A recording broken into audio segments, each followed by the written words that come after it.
Hello there, and welcome to the fifth episode of People's Path to Progress. I'm Shahrukh Mirza, Regional Head HR Consultancy, your host today. And with me is Kathy Sorenson, Director of People and Culture, Middle East for Premier Hotels Inn, based in Dubai. Kathy, would you like to introduce herself? Thank you so much. Yeah, it's an absolute pleasure to be here today and to be able to have this conversation with you. Obviously, they're topics that are close to my heart. My name is Kathy Sorenson. I am the People and Culture Director for Premier Inn Hotels, Middle East. We currently have 11 properties within the Middle East region. We're a well-known brand across the world, looking to continue our expansion in the region itself. So I've been with Premier Inn for the past 7-8 years, I think. And prior to this, I hadn't been in hospitality, so it was a new adventure for me. And one that I've enjoyed thoroughly, if I'm really honest. So yeah, really excited to get into the questions today. Great. Well, it's always nice to meet seasoned and passionate HR professionals. I'm probably going to join that bandwagon with you. So I've been around for about 3 decades as well. Uh, you know, in the HR field, originally got my HR and organizational degree from the U.S. back in the day at University of North Texas. And then later on in my career, I came back to Pakistan to start my HR career here. And incidentally, People Perfect Worldwide was the same organization which I work for today, where I started my career 25 years ago. In between somewhere, I moved around a bit, Middle East as well. So I was, I got certified with Korn Ferry, Hey Middle East. And I was very fortunate that was with Dr. Mark Eaton himself when I was head of organizational development for V Bank AG Zurich. So that's my little introduction, and let's now go ahead straight into our topic for today. We are going to, of course, look at the hospitality industry, in particular with a perspective to Middle East and UAE. That's where, Premier Inn Hotel is based, which you're looking at, as you said, for the last 8 years. Kathy, I understand that this is a very challenging sector in terms of, a high turnover, industry turnover, as we understand. Where first impressions, during onboarding can really define an engagement or, let's say, long-term success or retention of a candidate. So in your experience, what are the unique onboarding challenges in this sector, as you would say, and how are HR leaders designing the onboarding journeys that balance both the culture alignment and the operational readiness? Yeah, you're right. I mean, hospitality has traditionally been known as a very high turnover space, and so getting onboarding right is essentially very important to retaining people and getting them interested and getting them integrated very quickly. Hospitality is very fast paced, and so having people operationally ready is a challenge in itself, and getting them integrated is a challenge. But onboarding for us is a little bit more than just training or checklists. Especially here in the UAE, it's around helping people settle into a culture and into a new life. So onboarding for us starts before day one. So we really focus on creating a good structure and making sure that we share with everybody how much we care, and creating a sense of belonging from the beginning. So some of our unique onboarding challenges, as I said, because our onboarding starts before day one, it starts from the moment that they accept the offer. So we might have to do things like, support people with accommodation. That may mean even supporting people to move their personal items from one place to another. We need to do things like visa documentation. So everyone here in the Middle East needs to have residency to work within the region. That incorporates other aspects such as medical testing and Emirates IDs, which is all linking to banking. And so these things become very personal. So it's not just about shifting from one job to another job. It's in some situations, it's really about, you're changing your whole life. So what's really important throughout this journey is the clear and regular communication, and making sure it's smooth and well organised as possible to have that wonderful arrival. We have a couple of different types of people. So we might have people that have never been to the UAE in the region before, and we might have people who are within the region and just transferring. So sometimes we've got people that are completely new to the region and they may never have left home before. So it might be their first international experience. And so they have questions around, what's life like here? How do things work? So I think for us, we've got to blend the practical with the personal. And it really helps people through our communication to feel connected and supported. In country, as I said, we're often, if somebody works for an organisation in the UAE, they may already be provided with accommodation. And so they've then got to physically move all their items from one place to another, and we support through that transition. It's part of, and that's why I say it starts really before the day one, I think one of the other things that we're very proud of is around, we have an ethical stance, pretty strong stance, where no person should ever have to pay to come to work for us. And so that's part of our code of conduct, and we make sure, as an organisation, we're regularly, checking those things as well to ensure that there's fairness and transparency. So I suppose, in terms of when they're starting, so I've talked a little bit about now, before they're starting and about to onboard. And now we're into that stage where, okay, we've got somebody coming on board. So like most companies, we have a buddy system, but that buddy supports them not only in their work, but also in their home life, because they're, potentially living in the same environments.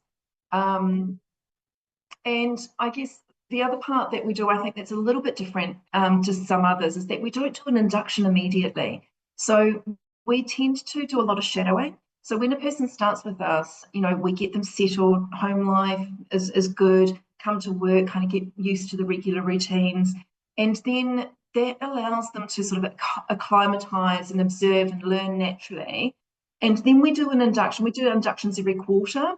And so what that means for the person is that's coming on board is that it's meaningful and relatable. So when they get to the induction stage, we're talking about some of the things that they have seen and experienced, and that engagement during that induction then to know more about our business is works a lot better.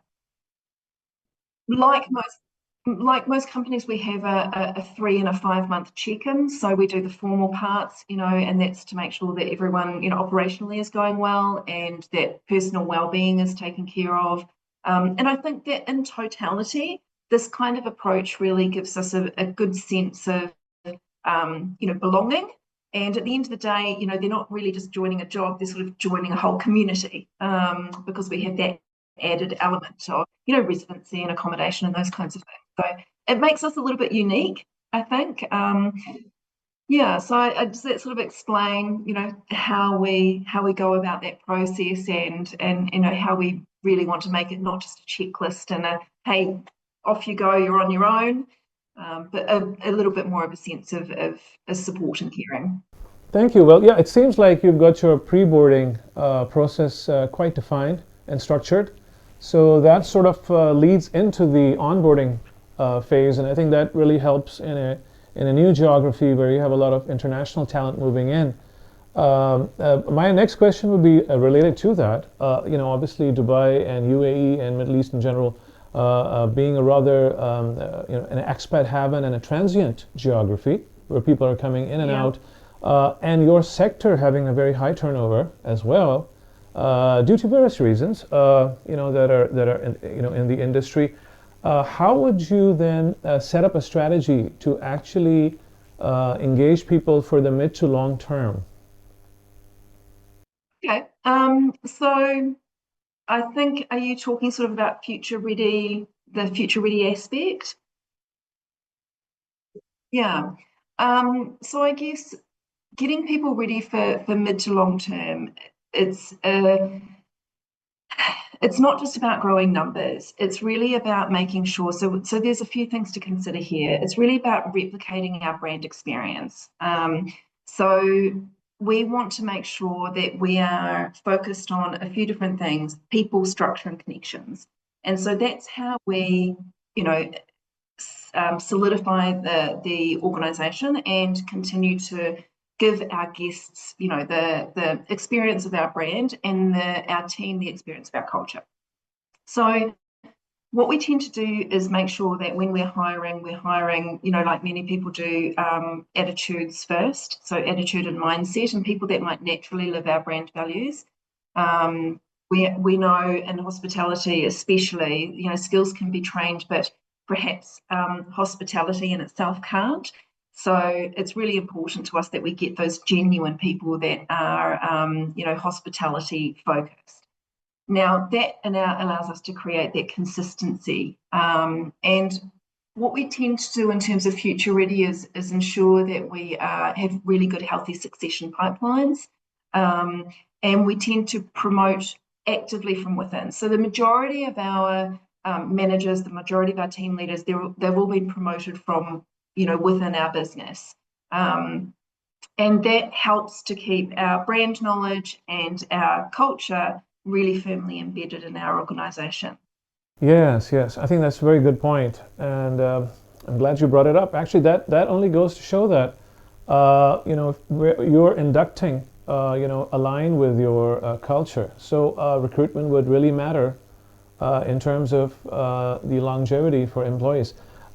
Speaking of which, if I may ask, so are you using a tool like a psychometric assessment, or like the Hogan or Thriving Index or something of that nature, the Big Five, Look, to actually see the cultural fit at the time you're hiring your employees? honestly, we don't. I know, you probably wanted me to say yes, we're using all these things, but we do use the old-fashioned method of people talking to people. So when we still have those conversations with individuals, we spend time with people, getting to know them. We understand where they're coming from. So our method of recruitment is we have our people and culture team that do pre-screenings and conversations with individuals. But actually, we're still very reliant on our managers having those face-to-face interactions with the people that we work with. And because we hire great people, we know that they're going to make great decisions about, the people that they choose to have as part of their team. So it's a little bit of a two-layered approach where we have our people and culture team, providing shortlists and so on and so forth, and then our managers then get to recruit those that fit within their space. Great. Well, let me ask you, what would be your 2 cents, let's say, in terms to an advice to other HR managers, especially in your sector and your geography, who are, planning to attract and retain quality talent from the market, in terms of challenges and strategies to success? I think, getting hiring right is really important. I think that the people that you bring on board can either break a culture or they can make the culture. And so, having the right people in the team is really important. And having, if you have people in the team that don't quite fit where you are, having those difficult conversations, is an absolute must. So I think, the people, with that being said, culture is so integral to the delivery of whatever service that you have as an organization and you're giving to your customers. So if you have the right people and you get the right attitudes, you can train everything else. So I think it's really, really important, first of all, to get that. I think that it's also really important to grow from within. So when you grow from within, it develops, it retains your knowledge in the business, it gives people a sense of motivation, it gives people reasons that they want to stay with the business because they can see growth opportunities are there, and that growth is visibly transparent. And I think probably the third thing is really around that communication and planning piece. So I think communication planning and processes are really important, and it's challenging to get right.